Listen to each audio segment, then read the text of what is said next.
Good evening, one and all present here, and wishing you all a very happy and prosperous New Year 2023. Myself, Dr. Pranita Gulane. Sir, can you please minimize your screen for a while?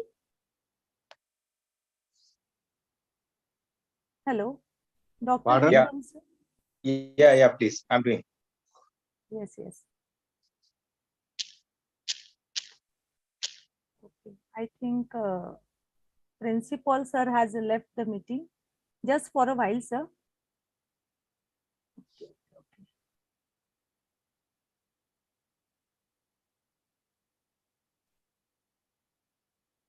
So, good evening, one and all present here, and a very happy and prosperous New Year 2023 to all of you.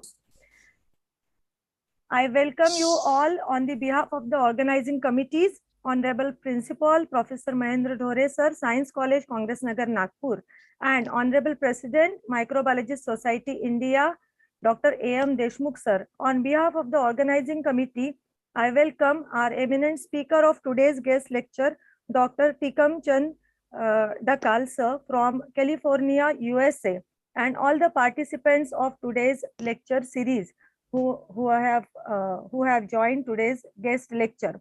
On the occasion of 124th birth anniversary of Dr. Panjabrao alias Bhausaheb Deshmukh, founder president of Sri Shivaji Education Society, Amravati, we have arranged this lecture series. Today's lecture is lecture number 20, which is based on the topic Immunotherapies for treatment of cancers. The theme of our lecture series is Indian speaking from abroad. So I welcome you all on the behalf of the organizing committee. Firstly, I request Honorable Principal Professor Mahendra Dhore Sir for his address in today's gathering. Please, sir. Thank you, madam. Am I audible? Yes, sir, you are audible, sir. Okay. Actually, the signals are weak. That's why I am not putting on my camera. Okay, sir. Fine. So let me first remember the founder of Sri Shivaji Education Society, Dr. Panjabrao alias Bhausaheb Deshmukh. He was the first agriculture minister of India, and he founded this Sri Shivaji Education Society in the year 1932. And I am very happy to share with you that this year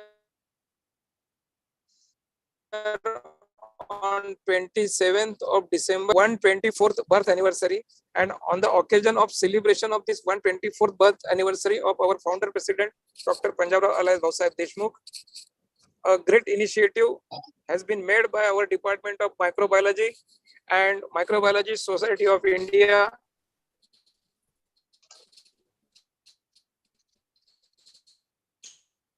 jointly. This is a joint webinar series of almost 20 lectures. Every Sunday, we had a webinar, and in this webinar, the theme of the webinar is Indians speaking from abroad. That means every Sunday, all the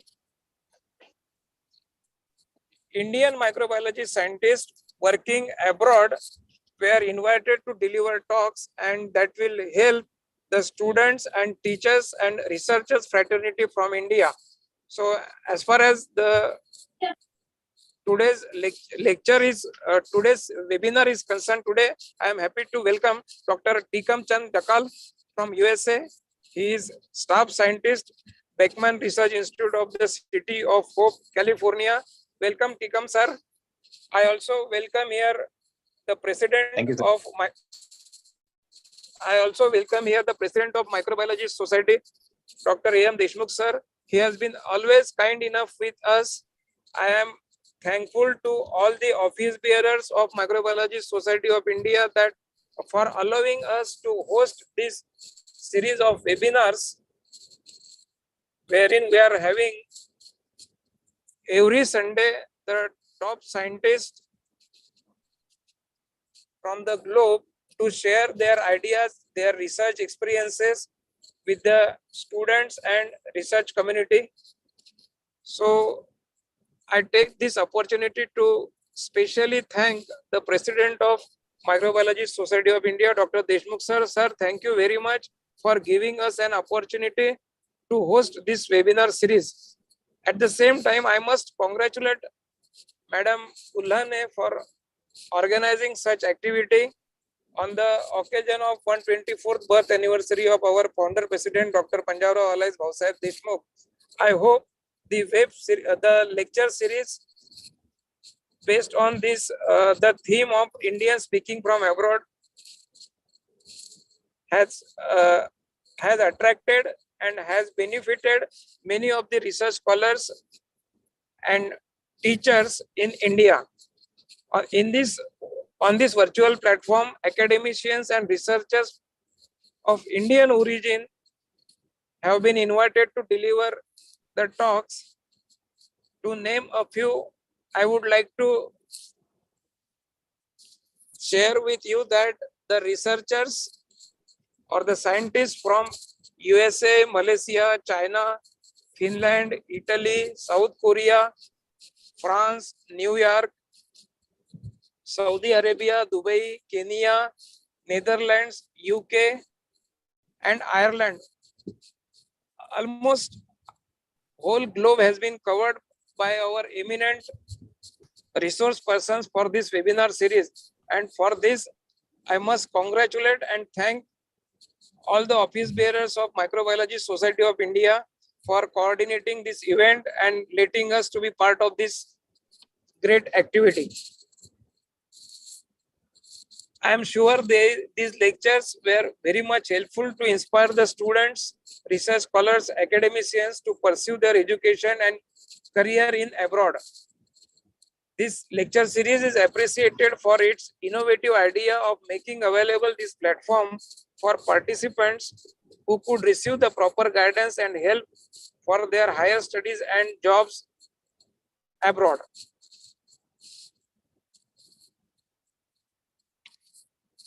Our today's guest speaker is Dr. Tikam Chand Dakal, and this is the 20th lecture in this particular series of webinars.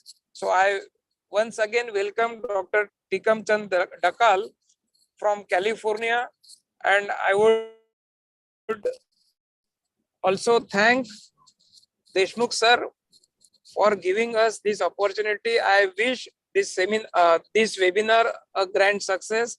Thank you all of you. Thank you, sir. Thank you for your address to the gatherings, and thank you very much, sir, for all-time motivation from your side also for the successful conduction of this webinar series. So thank you very much, respected principal, sir, once again. Now I would like to take the opportunity to introduce our guest speaker of today's guest lecture, Dr. Tikam Chand Dakal, sir.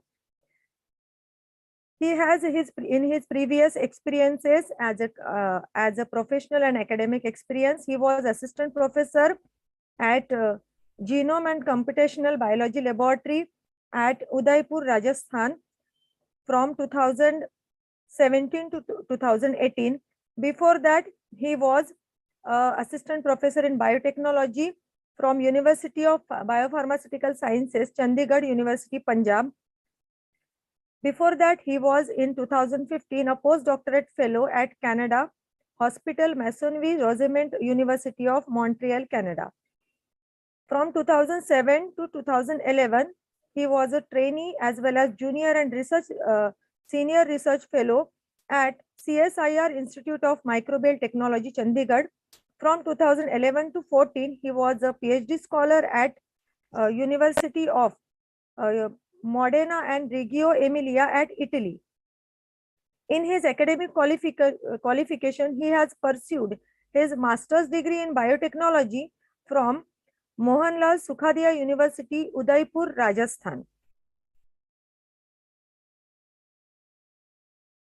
In various research grants, which are funded by the different agencies, he has received in 2015 HMR Foundation postdoctorate grant from Montreal, Canada.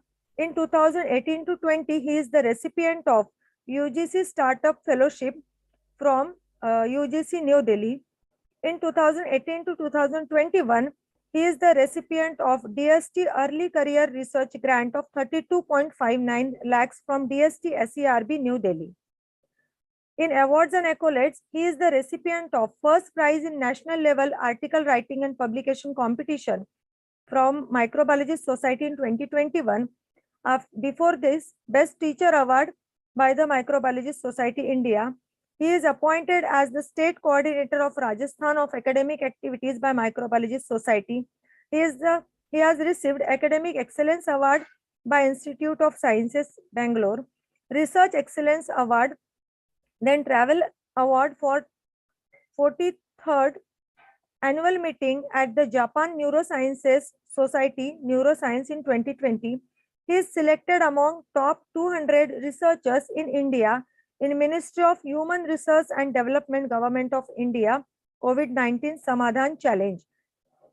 He is the recipient of Best Presentation Award at National Conference on Trends of Innovation Technology in 2019, FEMS Young Scientist Award at 26th International Yeast Meeting at Germany, Graduate Aptitude Test of Engineering and Combined CSR UGC NET examination. These are his competitive exam qualifications. Apart from this, he has many research publications in national and international journals to his credit. He has also participated in many national and international conferences as well as seminar and presented the paper there. He has many memberships of the professional bodies like Biocules Organization Research Chair, Society for Promotion of Science Education and Research, Trialect Europe, member of Federation of European Microbiological Societies at Germany, as well as Institute of Scholars Bangalore and Microbiologist Society India. In his administrative experience, he has chaired many positions and he has been invited for many talks in national and international conferences. He was the organizing committee member as well as the convener of different national and international conferences. So thank you very much, sir, for accepting our invitation on behalf of the organizing committee.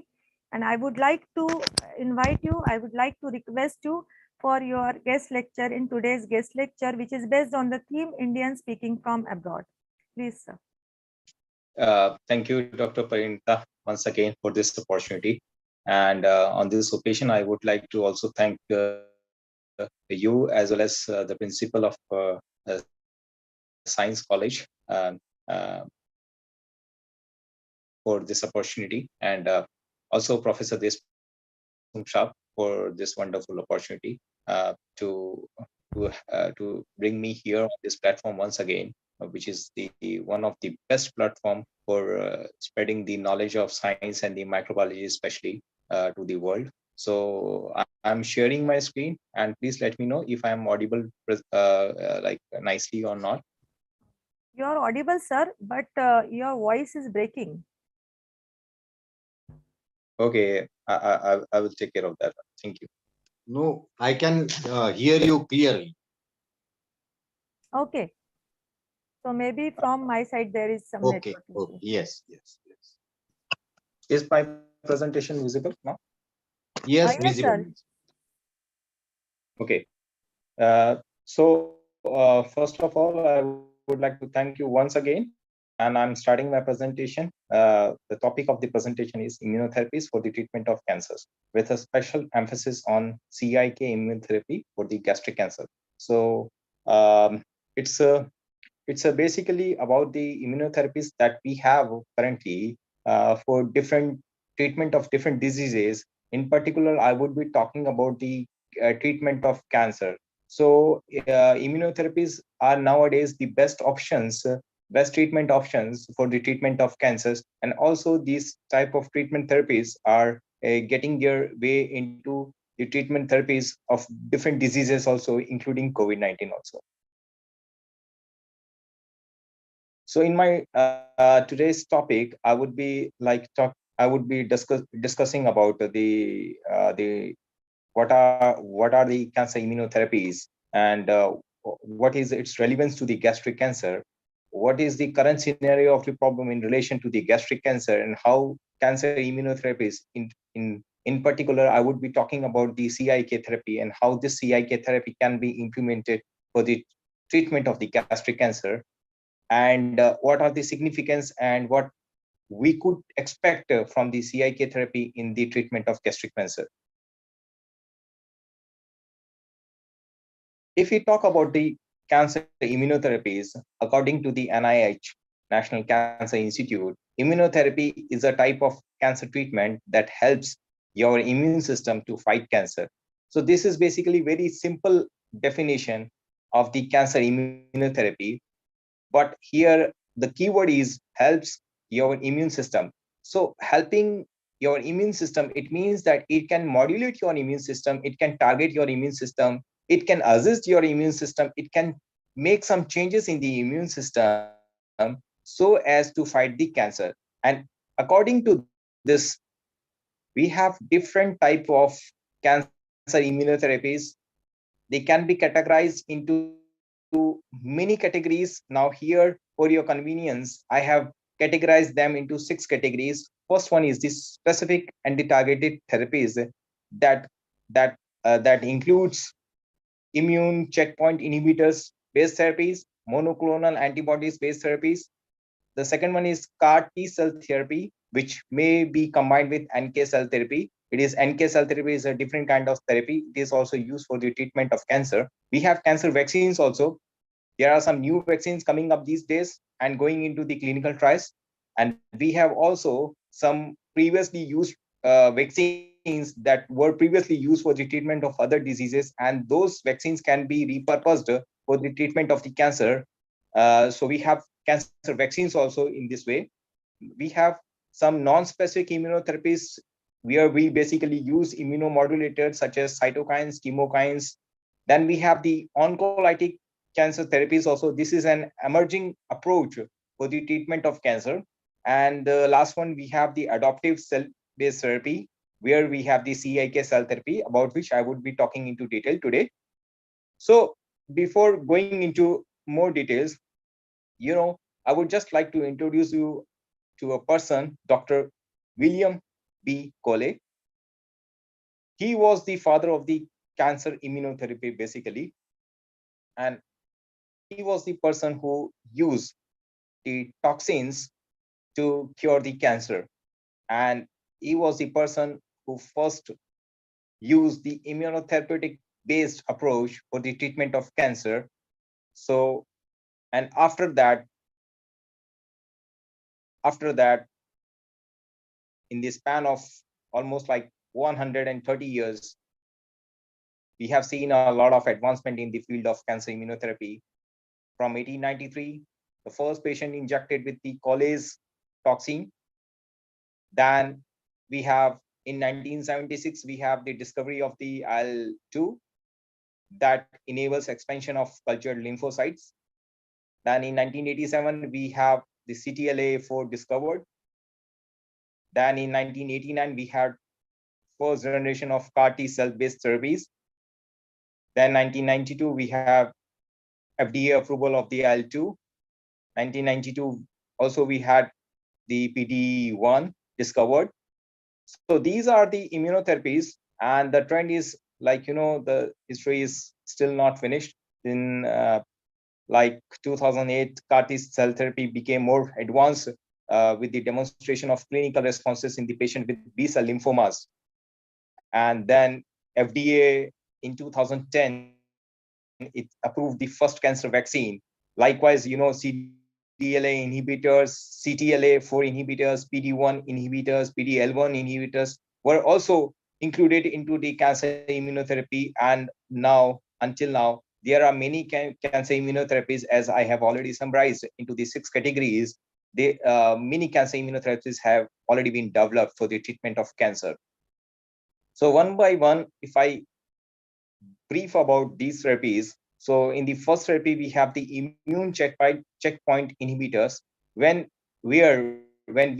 our immune system attacks invaders like bacteria and the cells or the viruses, like the outside invaders, it uses a system of breaks that is called as basically the checkpoint to stop it from attacking our healthy cells. It means that our healthy cells are protected from being attacked by our own cells. So but the cancer cells and some of these cells, they can hide from, they can escape from this type of checkpoint inhibition. And so it is very important for us to inhibit these checkpoint inhibitors.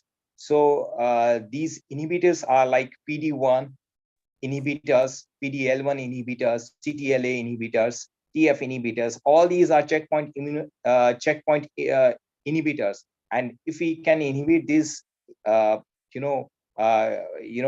checkpoints, so with this we can improve the therapeutic efficacy of any treatment, especially the cancer. We all know about the monoclonal antibodies and how they are generated. We all know about the monoclonal antibodies. They are basically antibodies that are being generated by the B cells. The clones of the B cells, if that are basically specific to a particular epitope of any antigen. So these monoclonal antibodies can also be used as a immunotherapy for the treatment of different cancers. So, and here we have like naked monoclonal antibodies, conjugated monoclonal antibodies, bispecific monoclonal antibodies. There are many different variants of the monoclonal antibodies that can be used as a immunotherapy for the treatment of different cancers.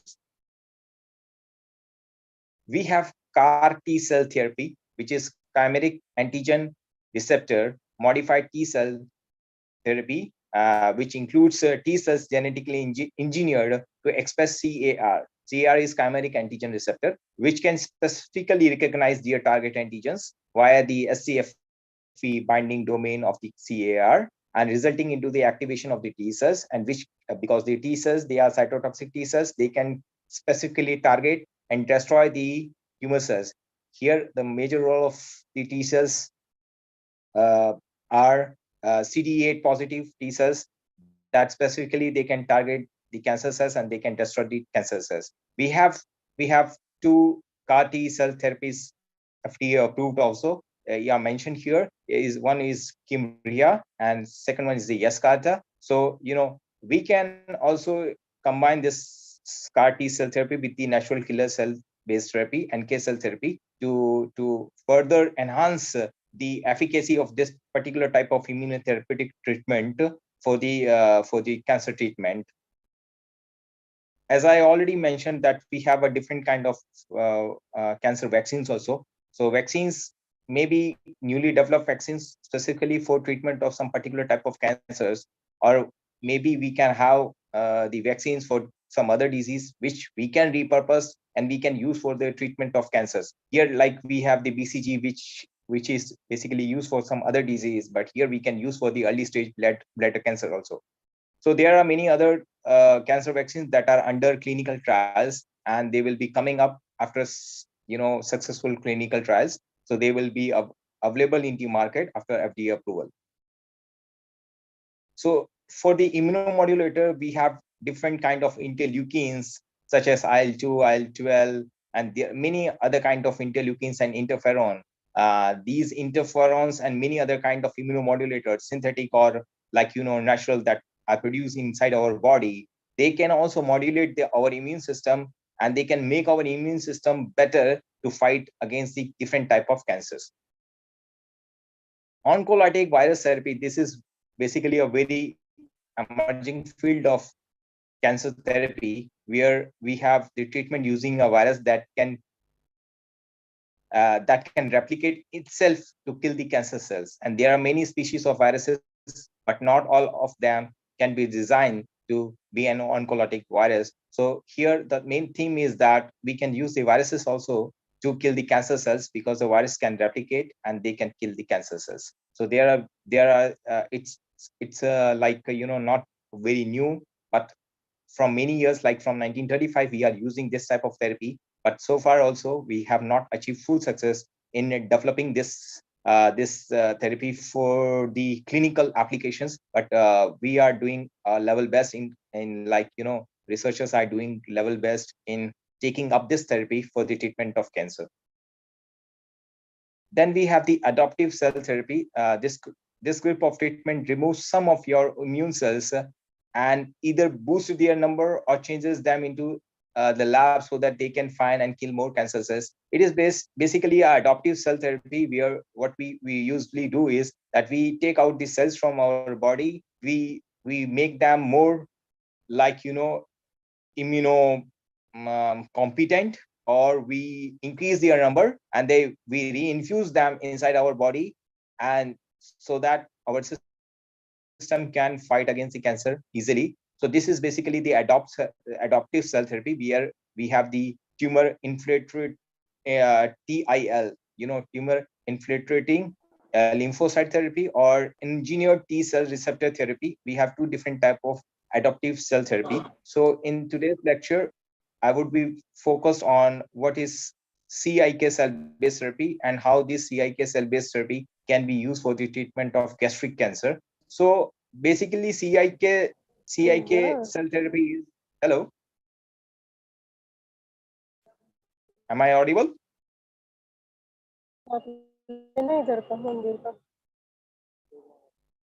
Yes, sir, you are audible, sir. Please proceed. Okay. So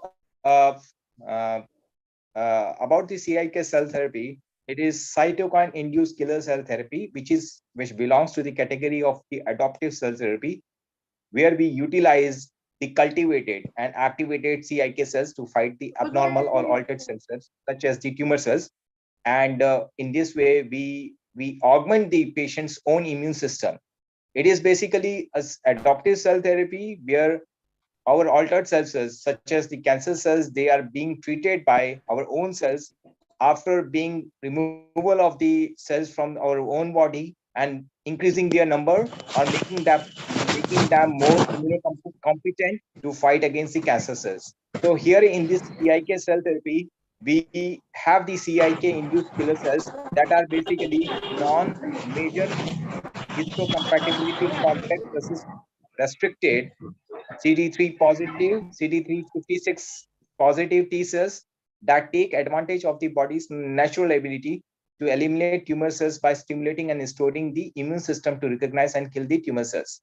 Here, what basically we are doing is that we are taking the cells from our peripheral blood, and we are stimulating our cells with certain kind of immunomodulators so as to enrich some specific population of cells which are CD3 positive or CD56 positive T cells, and then these CD3 positive CD56 T cells, they are highly competent in clearing the tumor cells or killing the tumor cells. So this is basically the CIK based immunotherapy for the cancer treatment.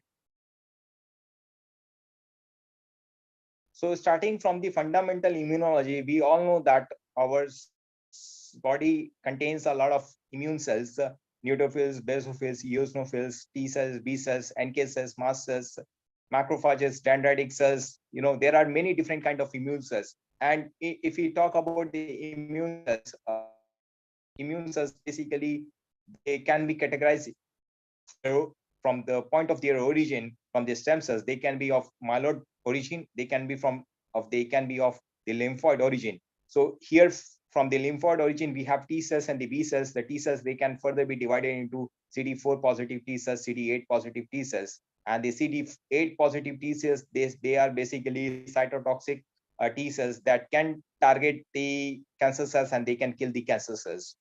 So what basically we are doing here is that we are trying to harness the ability of the T cells, which have the capability of effectively navigate and scan almost all part of our body, and they can scan for the unwanted foreign materials, antigens, and the cancer cells also. And they, after being activated by the some specific antigens, they become activated T cells, effector T cells, and they contribute to the development of the adaptive immunity against the cancer. So we can use the ability of the T cells, cytotoxic T cells, to kill specifically the tumor cells we have in our system.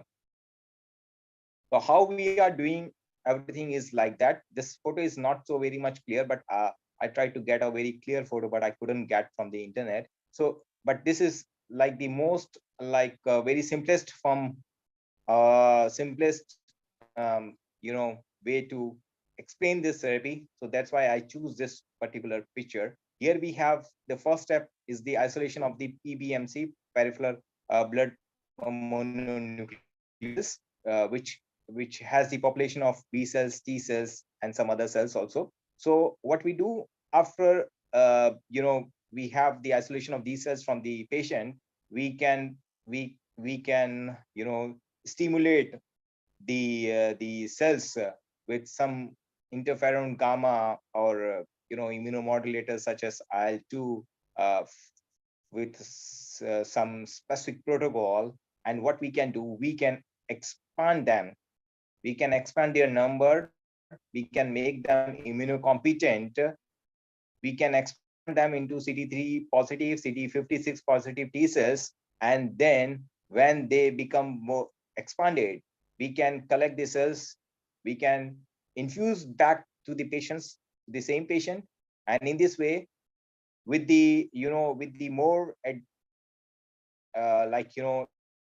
immunocompetent and cells that are also in high number, when the cells will be immunocompetent and will be in the high number, and when we will infuse them back into the patient, they can kill the cancer cells effectively. Because in our peripheral blood, we do not have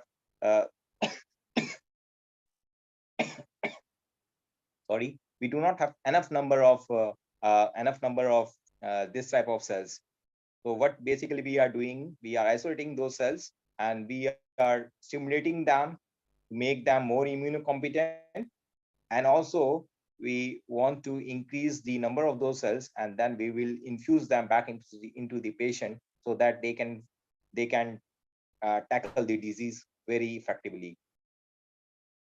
So herein, like cytokine induced killer cells, they are combined with the additional cytokines such as interferon gamma. You can see on the day one, CD3 antibodies and IL-2. And in fact, the additional cytokines improve CIK immunotherapy,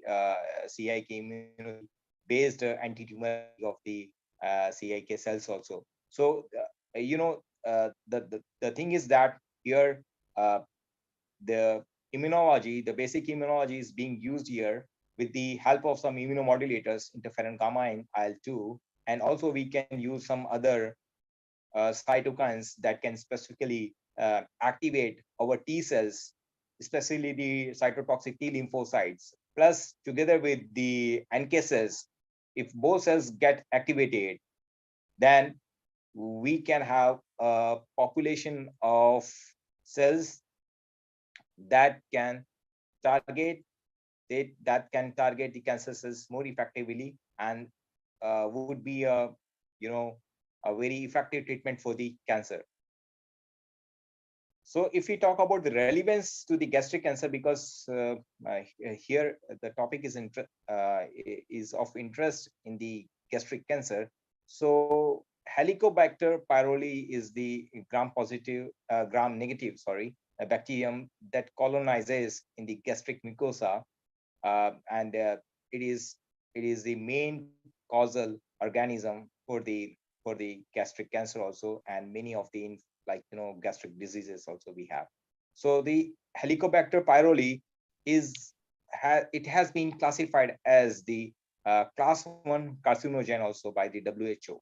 So the virulence factor in this Helicobacter pyroly is cytotoxin associated gene 1, CAG1, gene, which is also an oncoprotein. So we have this oncoprotein, and we have to target this protein, and so as to make a CIK cell-based therapy against this particular protein, so as to target the gastric cancer cells.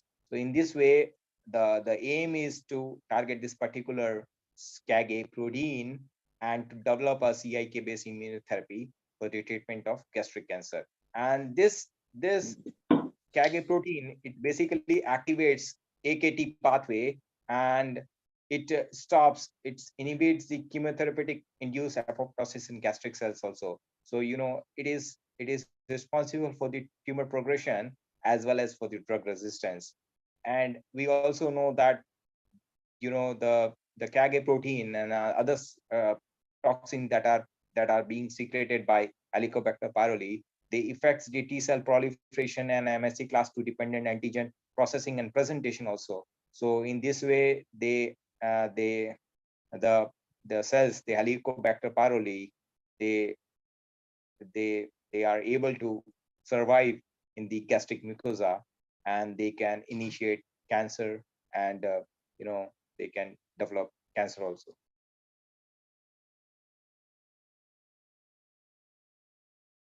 So the thing here is that we are collecting the blood, peripheral blood. We are separating the mononuclear cells. Then we are centrifuging the cells. Then we will have the suspended cells and the and the and the and the adherent cells. The adherent cells are the basically the cells that after treatment with IL-4 and CSF, they become dendritic cells. They can differentiate into dendritic cells, and the suspended cells after treatment with or stimulation with interferon gamma or IL-2, as I already described for this in the section of the CIK cell therapy, they can develop it into the CIK cells, and these CIK cells and the activated DCs, they can be infused back into the patient, and to mount a cell like immune cell based therapeutic response for the treatment of cancer. So being an APC antigen presenting cells, and the most potent APC dendritic cells can present antigen to the T helper cells via expressing MSC class 2 molecules. But the MSC, the dendritic cells, they have MSC class 1 molecules also. It means that they can present both endogenous and the exogenous antigens to these T cells, T helper cells, also the T cytotoxic T cells. So basically here we have to harness the potential of the dendritic cells specifically to present the antigens via the MSC class 1 molecule, so that they can activate the CD8 positive T cells that are basically the cytotoxic T cells that can specifically kill the cancer cells. And also we can use the T cells also. We can also harness the potential of these T cells also, using this specific way of making the T cells to become CIK cells, the CIK cells that have the potential of both T cells and the NK cells. So here you can see that the CIK cells, they have the CD3 positive CD marker, which is specific to T cells and the NK receptors. So the CIK cells, they have the potential of both T cells, cytotoxic T cells, and the NK cells. So the CIK cells can also kill the cancer cells very effectively. So there are basically two ways: one using the DC cells, dendritic cells, and second one is using the CIK cells. So here, I just want to skip that one. It's not like, so the thing is here is that the CTL response is very important for the treatment of this kind of cancer, because the cytotoxic T cells based response is very important to kill the target for the targeted killing of the cancer cells via MSC class 1 molecules. So these are the proteins, like I already discussed about the CAG protein. There is a VAC protein also, and these proteins, they are basically the toxin proteins, and these proteins, they inhibit the MSC class 2 dependent pathway of the antigen presentation by the dendritic cells or the other cells. So the thing is that we have to use the potential of the MSC class 1 molecule, how we can use the MSC class 1 molecule for the activation of the T cells. So the mechanism for the tumor cell killing by dendritic cells is that because the dendritic cells, they have both MSC class 1 and the MSC class 2 molecules. So if we can have the dendritic cells from the polymorphonuclear peripheral blood mononuclear cells, these MSC class 1 molecules activated by some gastric cancer related proteins such as the KAG protein. If these dendritic cells are activated, so they can present the antigen to the T cells, and these T cells, they can become T cells, CTLs, and the CTLs, they can effectively kill the cancer cells. So, and mechanism of the tumor cell killing by the CIK, because I told you that we have to use the two different types of cells. One is the DC cells, activated DC cells. Activated DC cells means the cells, the DC cells, they are being activated by the KAG protein, and after it is activated by the KAG protein, which we have in our gastric mucosa also, these dendritic cells, they can target the T cells, they can activate the T cells, and the activated T cells, they can kill the cancer cells there in the gastric mucosa. And if we are talking about the CIK cells, the CIK cells, they have the potential of both the T cells and the NK cells. So the tumor cells, they used to have some NK cells based ligand such as NKG2D ligand or some other ligand. So the CIK cells, they have these receptors molecules such as NKG2D, or some receptors that are specific to NK cells. So when they interact with each other, the CIK cells, they release perforin or granzyme, and they can target the tumor cells, and they can cause the cytolysis and apoptosis induction in the tumor cells, leading to the death of the tumor cells. So this is basically the two different types of the therapies using our peripheral blood mononuclear cells, wherein we are taking these cells from the patients, we are activating these cells in some specific manner using some specific protocols so as to get the activated D cells or the CIK cells. And once the CIK cells and activated DC cells we can infuse them back into the patients so that inside the system they can go and they can target and kill the cancer cells effectively. So this is all what I have already mentioned right now, that we are taking these cells from the patient, we are culturing them, then we are making them activated dendritic cells or CIK cells, then we are infusing back into the patient activated DCs and the CIK cells so as to fight the disease. Also, what we can do, as I already mentioned you, that some specific targets like PD1 and PDL1 inhibitors, they can also be used synergistically with this adoptive therapy so as to have more therapeutic response in the cancer patients. So with using this therapy, adopting this methodology, where we have the PBMC isolation and DC cell generation, expansion and activation, CIK cell generation, expansion and activation, then we have we can co-culture with the GC cancer cells, and alone or with the PD1 or PDL1 inhibitors or CTL inhibitors.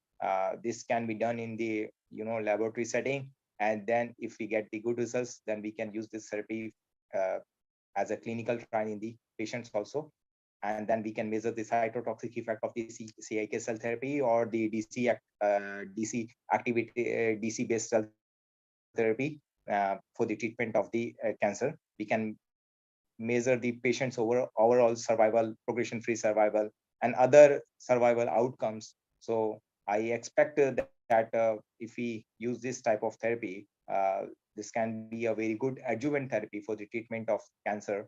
And here we are expected to have more favorable results when we are combining the CIK cell therapy with the immunocheckpoint inhibitors. And if we can have more superior quality of life indicators, we can have more good overall survival of the patients, progression-free survival should be more good if we adopt CIK cell therapy with the combination with the immuno checkpoint inhibitor based therapies.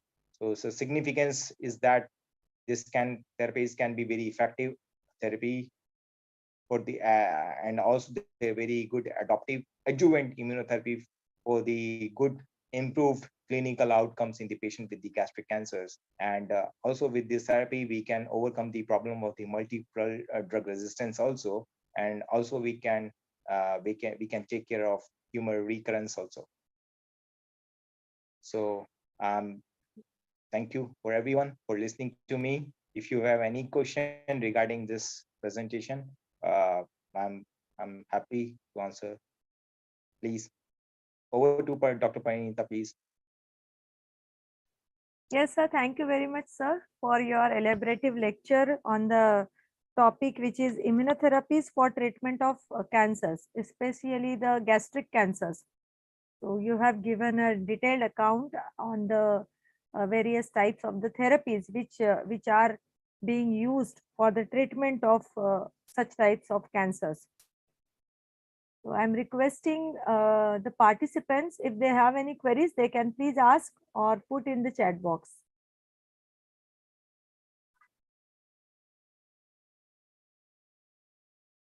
Yes, please, participants.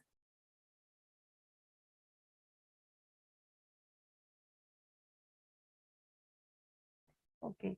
One question is there in my mind, sir, that you have elaborated on the gastric cancers issues, but such types of immunotherapies are that much effective on other types of cancers too, or what? Means that I wanted to ask you. Yeah, this CIK based therapy, they have already been used for the solid cancers and the hematological malignancies previously. And for the gastric cancer, this therapy has not been used very effectively. But yes, of course, it has been used in different ways. But my way of treating the gastric cancer using the KAG protein, using and making the diseases activated by the KAG protein in the gastric mucosa, so that the activated disease, they can further activate the T cells, and these T cells, they will become effector T cells like CTL, and they can target and kill the cancer cells inside the gastric mucosa. This is basically the overall theme here, our major goal here. And also we have the CIK cells. The CIK cells, they have the capability of both T cells and the NK cells. So the CIK cells also, if they are infused back into the patient, they will have more, improved therapeutic effect in the cancer patients. Yes, sir. Okay. So such type of research is going on in India too, or you have done it at your place of work in USA? Yeah, okay. In India also, like many people, they are doing research in this particular field, cancer immunotherapies. Yeah, but the thing is that here in like USA, countries like USA and some other advanced countries, they have like some specific institutions, specific laboratories where they have a lot of clinical samples, and they have a lot of, they can do the clinical trials and everything very easily. So if they develop any therapy, they can straight away go to the try the therapy into the clinical trial, and they can get their therapies approved if they show good result in the clinical trials. Okay. So that is the difference in our side research and there is in terms of facilities and all. Okay. Yeah, of course, facility wise also, but of course in India there are many good institutions. Everybody is trying to have their own way, like they are trying their level best to do best in their potential. They are doing their level best, but of course we have to do a lot of hard work to get success in into cancer immunotherapies. These are like very advanced level of therapies, and so it needs a lot of funding also, infrastructure wise also, intellectual also. We need a lot of things. Yes. Yes, Please. definitely, sir. Yes, if participants have any query, please ask to Dr. Tikam, sir.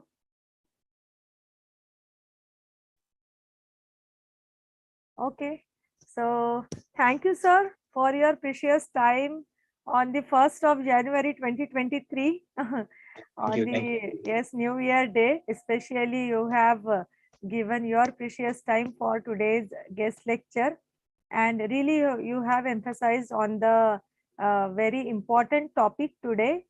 One more thing is that, as our principal sir has uh, elaborated, has told in his address, that this is the 20th lecture, and we are really very much fortunate that you have accepted our invitation to deliver your lecture in our lecture series of 20th guest lecture, because today we are concluding our guest lecture series, which is based on the theme Indian speaking from abroad.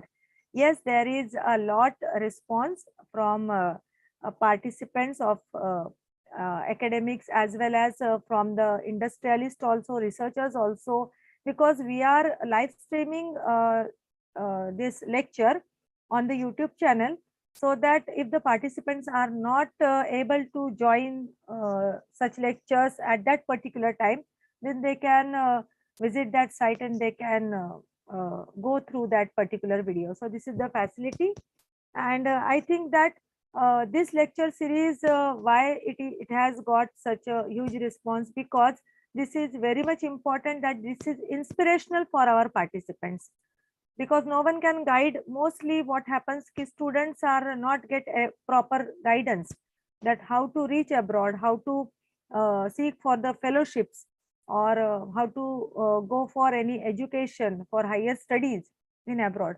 So maybe these lectures help our participants to solve their queries, and variety of the speakers have also elaborated different topics also.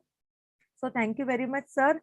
On behalf of the organizing committees, Honorable Principal Professor Mahendra Dhore, sir, and Honorable President of Microbiology Society India, Dr. A.M. Deshmukh, sir, they have given us the opportunity to conduct this lecture series. And on behalf of the organizing committee, I am also very much thankful to you, sir, for accepting our invitation. So thank you very much, sir, again. Yeah. And from my side also, I would like to thank you all. Thank you, Dr. Parinita. And thanks to Professor Mahendra Dhore sir also, the principal of your college. And of course, last but not the least, Professor Deshmukh Saab, who has always been inspiring to all of us. And he always motivate me, like, you know, he is one of the most inspiring person I have ever seen in my life in the field of microbiology, not just in the field of microbiology, but also is doing a lot of good activities for the students, and so that they can face the coming world. You know, when they will be in the real world, they have to be more competent. So Professor Deshmukh Saab, with this platform, you are doing wonderful job. I really salute you. Thank you very much, Dr. Painta, once again. Thanks, sir. Thank you very much. Thank you very much, Sir. all the participants also. If you have any questions or any queries, you have my contact details in the YouTube, so you can contact me directly by writing email or by my WhatsApp number. Yeah, thank you very much. Yes, sir. Thanks for that, sir. Okay. Thank you. Thank you very much, sir.